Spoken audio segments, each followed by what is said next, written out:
ప్రభుత్వ సహకారంతో ఈరోజు 12 ప్రాజెక్టులకి అవి డిఫెన్స్ రంగంలో కావచ్చు, అట్లాగే డ్రోన్ రంగంలో కావచ్చు, రకరకాలుగా మొత్తం డిఫెన్సే కానీ బట్ రకరకాల ప్రాజెక్టులకి ఈరోజు శంకుస్థాపన చేయడం, అట్లాగే 15,000 కోట్లతో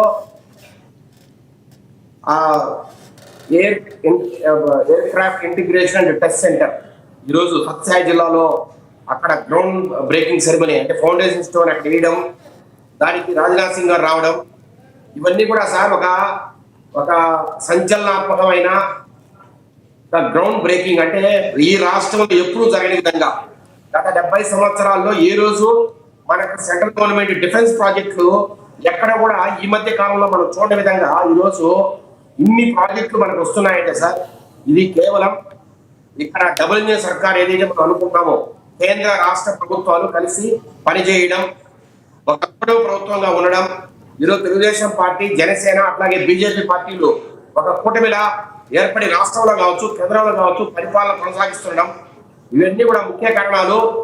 నరేంద్ర మోడీ గారి ఆధ్వర్యంలో అట్లాగే చంద్రబాబు నాయుడు గారు, అట్లాగే నారా లోకేష్ గారు, అట్లాగే పవన్ కళ్యాణ్ గారు అద్భుతంగా ఈ రాష్ట్రాన్ని ముందుకు తీసుకెళ్తున్నారని చెప్పడానికి ఈ రోజు మనము ఈ ఫౌండేషన్ స్టోర్ చేస్తున్న ఈ ప్రాజెక్టులన్నీ కూడా ఒక సాక్ష్యాలు.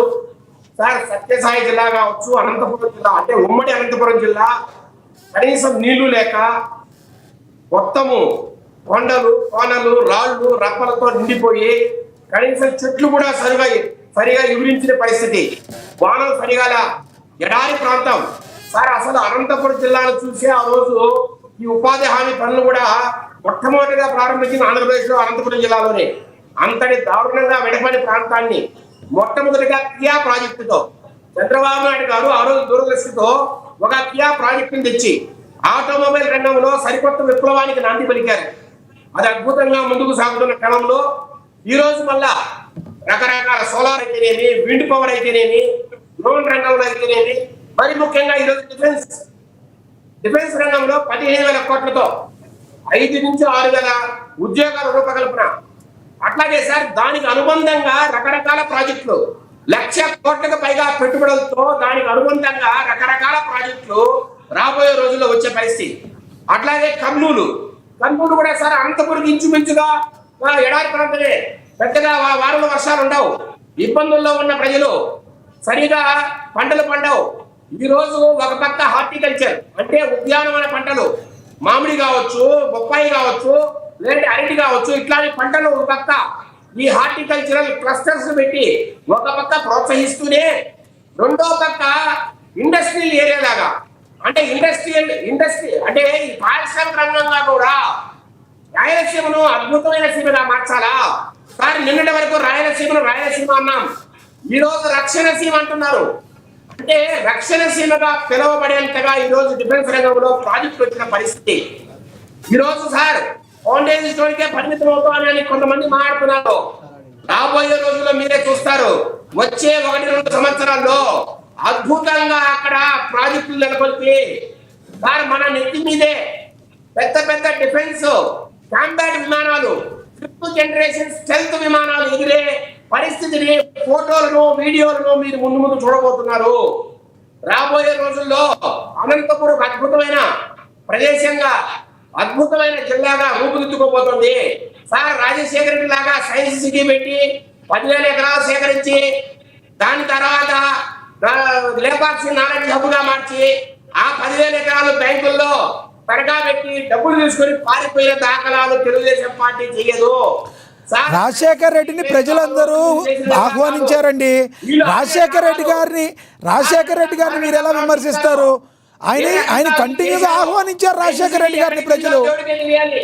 ఆయన చేసిన మంచి పనులు ఆహ్వానించారు కాబట్టి ప్రజలు గుండెల్లో పెట్టినారు, కాదంటారా? మీరు రాజశేఖర్ రెడ్డి గారిని విమర్శిస్తున్నారు. మంచి పనులు కొన్ని చేశారు, ఆరోగ్యశ్రీ కానీ అవన్నీ కూడా మేము స్వాగతిస్తున్నాం.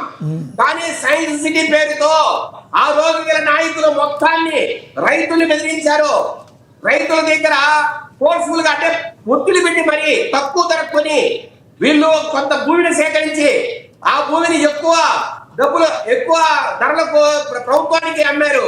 అట్లాగే ఆ సైన్స్ సిటీ వస్తాదనుకున్న చుట్టుపక్కల కొంతమంది రైతులు విజయశేఖర్ రెడ్డి గారు రైతుల గురించి రైతుల యొక్క కష్టాల గురించి ఆ రోజుల్లో ఒకటి మీరు అన్నారు కాబట్టి సబ్జెక్టు సంబంధం లేకుండా మాట్లాడుతున్న ఒకటి విజయశేఖర్ రెడ్డి గారు కరెంటు తీగల మీద బట్టలు ఆరేసుకోవాలని చెప్పిన వ్యక్తి చంద్రబాబు గారు. అప్పట్లో రైతులందరూ ఆయనకు ఆపోజిట్గా ఓట్లు వేశారు కాబట్టి రాజశేఖర రెడ్డి గారు 2004లో ఆయన అంత బాగా రావటం జరిగింది.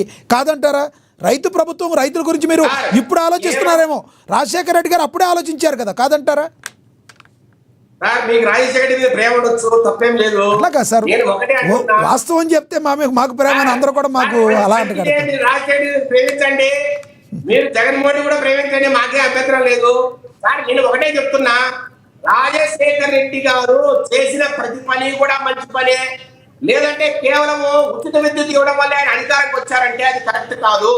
సార్ ఆ రోజు ఏమన్నారు సార్ చంద్రబాబు నాయుడు గారు, అయ్యా మేము పాలనా సంస్కరణ తెచ్చాము, చాలా దారుణమైన అప్పుల్లో ఉంది ఏపీ జెన్కో కానీ ఏపీ ట్రాన్స్కో కానీ, ఈ రోజు మేము అద్భుతమైన సంస్కరణలు తీసుకొస్తున్నాం, అప్పుల నుంచి బయటపడేస్తున్నాం. ఈ రకంగా ఉచిత విద్యుత్ ఇస్తూ పోతే మనము ఈ డిస్కమ్లను లేదా ఏపీ ట్రాన్స్కోను మనం మూతేయాల్సిన అవసరం ఉంటుంది. మనకు అప్పుడు పుట్టే పరిస్థితి లేదు, మనం ఆ ఆఫీసును మూసుకోవాల్సిన పరిస్థితి వస్తుంది. దానివల్ల ప్రజలకు కరెంట్ ఇవ్వలేము.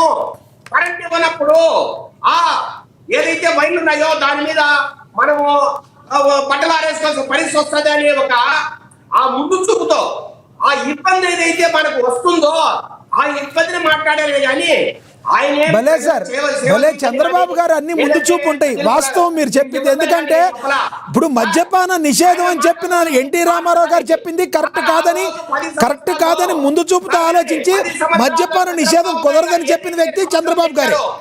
కాదు సార్, మద్యపాన నిషేధం జరిగితే రాష్ట్రం అధోగతి పాలైపోతుందని విజయశేఖర్ రెడ్డి గారు మద్యపాన నిషేధం జరిగితే నిషేధించాలని చెప్పి ఎన్టీఆర్ గారు చెప్తే అప్పట్లో అది నిషేధిస్తే రాష్ట్రం అల్లకల్లోలం అయిపోతుందని చెప్పి మద్యపానాన్ని తిరిగి తీసుకొచ్చింది చంద్రబాబు గారే. ఇప్పుడు కరెంటు విషయంలో కూడా తీసుకొచ్చింది కూడా బాబు గారే. చంద్రబాబు నాయుడు గారు ఎక్కడ కూడా అల్లకల్లోలం అయిపోతుంది. మద్యపానం నిషేధం చేయడం వల్ల రాష్ట్రము ఇబ్బంది పడుతోంది, వెనకబడి పడుతుంది, ఎక్కడ చెప్పలా. సార్ మద్యపాన నిషేధాన్ని వాస్తవిక దృష్టితో చంద్రబాబు నాయుడు గారు చూశారు. ఎన్టీఆర్ గారు ప్రభుత్వం వచ్చిన వెంటనే మద్యపానం నిషేధించారు. కానీ వేరే రాష్ట్రాల నుంచి చాలా ఎక్కువ సంఖ్యలో ఎక్కువ మోతాదులో మనకు వేరే రాష్ట్రాల నుంచి ఇక్కడికి మందు వస్తున్న పరిస్థితి, ప్రతి దగ్గర నాటుసారే దొరుకుతున్న పరిస్థితి, కళ్ళు దొరుకుతున్న పరిస్థితి, ప్రతి దగ్గర సార్ వేరే రైట్ టాపిక్ వేరు వెళ్తుంది. ఒకటి చెప్పండి, విద్య గురించి మీ ప్రభుత్వం యొక్క పరిస్థితి ఏంటి sir? S Shekhar Reddy sir చెప్పారు సార్, మీరు చెప్పింది మాకు అర్థమైంది, మీరు చెప్పిన అభిప్రాయం అర్థమైంది. టైం అయిపోతుంది. విద్య గురించి మీ ప్రభుత్వం ఏం తీసుకుంటుంది, నారా లోకేష్ గారు ఏం చేయబోతున్నారు, పవన్ కళ్యాణ్ గారు తీసుకున్న నిర్ణయాలు స్వాగతిస్తారు. ఈ రోజు 19 పబ్లిక్ యూనివర్సిటీల్లో ఉన్న 1500 ప్రొఫెసర్ జాబులు కావచ్చు, అసిస్టెంట్ ప్రొఫెసర్ జాబులు కావచ్చు, రకరకాల జాబ్స్ ఏదైతే ఉద్యోగాలు ఇలా ఈ 5 సంవత్సరాల జగన్మోహన్ ప్రభుత్వంలో ఖాళీగా పెట్టారో, ఎలా అయితే వీళ్ళు విద్యారంగాన్ని ధ్వంసం చేశారో, ఎలా వీళ్ళు యూనివర్సిటీలని వీళ్ళ సొంత మనుషులు పెట్టుకుని నాశనం చేశారో సార్. ప్రతి యూనివర్సిటీకి వైస్ ఛాన్సలర్ని వాళ్ళ సంబంధించిన బంధువుల్లో లేకపోతే వాళ్ళ సామాజిక వర్గానికి చెందిన కమ్యూనిటీకి చెందిన వ్యక్తుల్లో లేదంటే క్రిస్టియన్లను లేదంటే రకరకాల వ్యక్తుల్లో పెట్టి కనీసం వాళ్ళకి సార్ ఎలిజిబిలిటీ ఉందని చూడకుండా, నేను ఎగ్జాంపుల్ చెప్పగలను సార్, తిరుపతిలో పద్మావతి యూనివర్సిటీకి ఏమి వైస్ ఛాన్సలర్గా పెట్టారో, లేదంటే అక్కడున్న అనంతపూర్లో ఉన్న యూనివర్సిటీకి ఎవరు పెట్టారో మా మోహన్ రెడ్డి గారు తెలుసు. వాళ్ళ బంధువుల్ని, భూముల కర్ణాకర్ రెడ్డి బంధువుల్ని లేదంటే క్రిస్టియన్స్ ని పెట్టి సర్వనాశనం చేశారు యూనివర్సిటీని. ఈ రోజు మేము బాగు చేస్తున్నాం సార్.